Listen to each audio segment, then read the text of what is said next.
Do'stlarim, turklarda bir ovqat bor, sarma deb qo'yadi bu nomini. Buni zaytun yog'idan tayyorlaydi. Ichiga zaytun yog' soladida, bu taomni undan keyin isitish mumkin emas.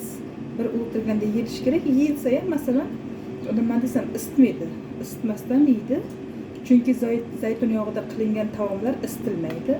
Juda ham mazali taom. Kelgan paytlarim ishoninglar bitta ham yoqmardi.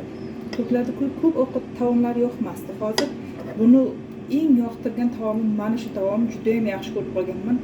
O'zim kecha dachaga borganda, dachamizda shu kampirimda dachasida xullas qalam, uzum o'sib yotibdi. Uzumni yaproqlarini o'zim qo'llarim bilan terib olib, kampirda qizni o'tirgizib qo'yib, bular ajoyib tugadi. Juda ham ajoyib, gap yo'q, gap bo'lishi mumkin emas. Keyin unga tugdirdim bittalab. Iltimos tugib ber, men sizlarni bu taomlaringizni yaxshi ko'raman degan edim. Tugishni o'rgatdi, o'zimga ham o'tirgizib olib. Keyin birgalikda buni tayyorladik. O'zbekistonga borsam buni albatta qiymalisini tayyorlayman. Ichiga qiyma solib, buni ichiga qiyma solinmagan. Havolarimiz shunchalar issiq, gapirishga qiynalyapman. Nima uchun deganda, anavi xolodilligimizdan buzilib qolgan, nimani hali konditsionerda ochmadik. Uyimizda ichi 4-etaj, juda ham issiq. Bekordan bekor bular dacha olmas ekan, dala hovli olmas ekan. Juda ham mazza joylar, salqin. Umuman issiq emas, dengiz yaqin bir qadam.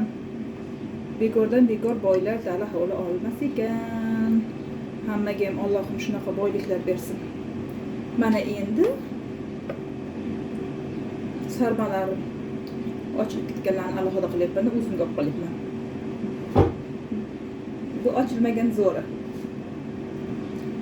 Shunaqa gaplar do'stlarim, kim Turkiyada, kim qaysi davlatlarda, albatta kommentariyalarga yozib keting.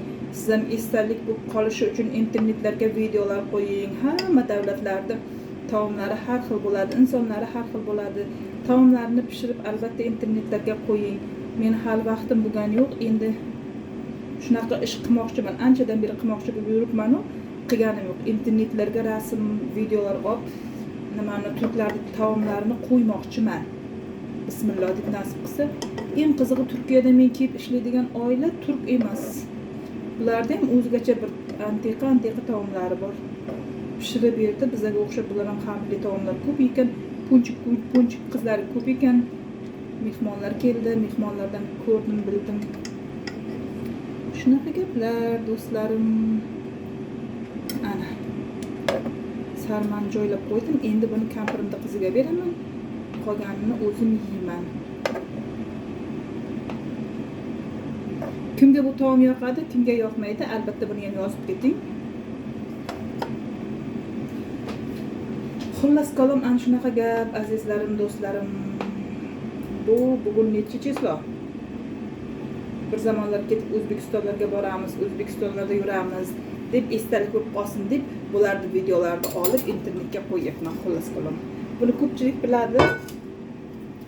Ana shunaqa gap. Mana sarmam qanaqa chiqibdi? Baho beringlar. Qo'llarim dard ko'rmasin. Endi buni ustini yopaman-da, kampirimni qiziga yuborib yuboraman mana. Bo'ldi. Bu siniq bir nimalar bo'lib qolganini o'zimga olib qoldim. Bo'ladi menga shular ham.